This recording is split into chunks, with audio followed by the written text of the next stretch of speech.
entire sector, as you rightly mentioned, is buzzing in trade today. In fact, Balrampur Chini is up as much as 6%. Dhampur Sugar, Sri Renuka Sugar, all of them gaining nearly 2 to 3 odd percent in trade today.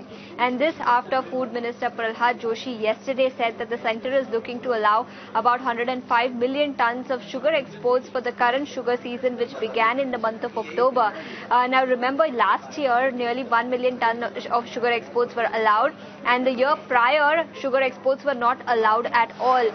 This year sugar production has been on the higher side on account of higher above normal monsoon, and hence the street was penciling in that the government could probably go ahead and allow sugar exports. So the move is largely in line with what the street was working with.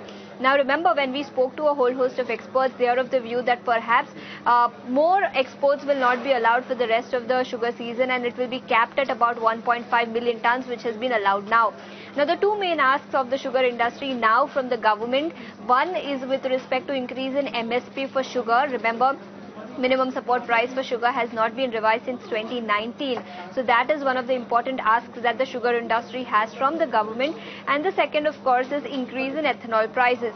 For ethanol that is made from select category of molasses and syrup, prices of those were hiked some time ago. But for other categories, prices have not been hiked for quite some time, despite hike in FRP, which is the sugarcane price, which means raw material prices have risen, but output price has not risen. So these are the two important asks sugar industry now has for the government.